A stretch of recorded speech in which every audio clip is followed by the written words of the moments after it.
come che ti magna come che ti parli, detti e parole per non desmentegarli. Veneti famosi, città da visitare, bellezze della natura e ricette da imparare.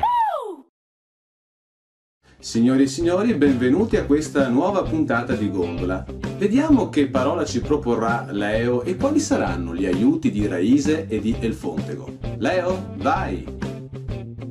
Ciao a tutti da Leo. Allora, dovete dirmi cos'è la Amia in veneziano. Bene canaglia, tocca a te adesso. Bene, riassumendo, qual è il significato di Amia?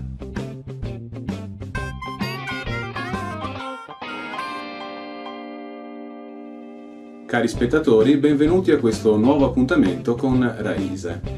Oggi vediamo cosa suggerisce la saggezza popolare veneziana all'innamorato che vuole conquistare la sua amata.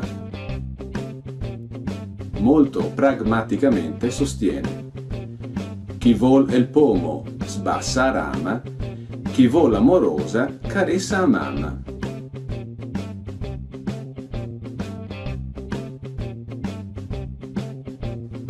E cioè, quando si vuole conquistare la propria donna, bisogna sempre passare attraverso il giudizio della futura suocera. Per oggi è tutto, l'appuntamento è alla prossima puntata. Allora, abbiamo parlato di situation familiari, di gag familiari con il proverbio che abbiamo visto. E chi meglio può parlarci di una situazione del genere se non una giovane attrice emergente qual è Beatrice Bello? Beatrice, ciao intanto. Ciao El Canaia e grazie per la giovane perché mi tira un po' su, visto il periodo così un po' particolare, ti ringrazio. Ciao nonno, come dan titoli, come te chiami? Allora Beatrice, da dove nasce la passione per la recitazione? Ecco, ci sono tanti che magari, non so, sono stati ispirati da un film o da un qualcosa in particolare. Io devo dire che sono nata con questa passione. Fin da piccola mi chiudevo in bagno a 4-5 anni, insomma le prime volte che i genitori ti lasciano un attimo, no, l'indipendenza. Mi chiudevo in bagno, mi salivo sulla vasca da bagno, mi guardavo allo specchio e andavo di monologhi.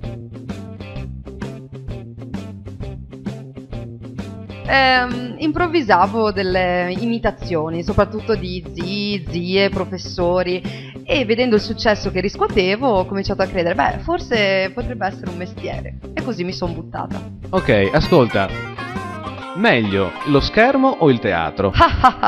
Risatina diabolica, è difficile scegliere, nel senso, a parte basta lavorare, già, ringraziamo il Signore. A parte questo, sono due cose totalmente opposte. Diciamo che il teatro ha dei tempi più lunghi, c'è un grande impegno dietro, uno studio del personaggio e c'è un lavoro costante, quotidiano, che va avanti anche per mesi e poi diciamo ti dà grandi soddisfazioni. Inesistente. Vai a dormire subito. Il cinema è più faticoso, nel senso che ti butti a 1000 in 24 ore, in 2 giorni, in un mese, dai il meglio di te, è più noioso perché ripeti le scene anche 100 volte finché riescono bene, però appunto per quello dai il meglio di te senza aver paura insomma di sbagliare, perché tanto sbagli, stop, ok, ciak, di nuovo si riparte, e quindi è più tranquillo diciamo il cinema da un certo punto di vista. Abbiamo detto che la tua passione è nata con le imitazioni delle persone che ti stavano attorno, ma le gag familiari che contributo hanno dato al teatro, al cinema? Beh, non solo le gag familiari, nel senso che io sono un'osservatrice, come credo tutti gli attori, perché quando devi fare un personaggio devi pensare a parti di te stessa e a parti che sembrano non appartenerti ma fanno parte di te magari in una percentuale bassissima. Comunque la famiglia ti arricchisce, perché comunque in famiglia spesso si è uno diverso dall'altro e ci si ispira, ci si aiuta, si parla e a volte ci sono tanti spunti da cui partire. I prossimi impegni quali sono? Allora, i prossimi impegni sono svariati. Vi do il sito così se uno vuole guardarsi tutte le novità, sono parecchie, può guardarle tranquillamente, è www.beatricebello.com. Quelle principali, alle quali invito tutti i web nauti, è il mio spettacolo il 15 febbraio al Teatro Quirino a Vigonza, donne dentro. È uno spettacolo che ho scritto io, che interpreto io, è divertente, ironico, però parla di cose molto profonde, ecco, per così dire. Quindi un calendario molto pieno, molto ricco. E allora a noi non resta altro che ringraziare Beatrice per il suo contributo, per la sua simpatia. Passiamo la parola direttamente a Leo per la traduzione della parola Amia. Beatrice, grazie. Grazie a te e grazie a voi. Ciao. Vi avevo chiesto cos'era la Amia in veneziano. La Amia è la zia. Ciao a tutti. Cari spettatori, per oggi è tutto. Ci vediamo alla prossima puntata. Mi raccomando, che non sia storia del signor intento. Puntuali.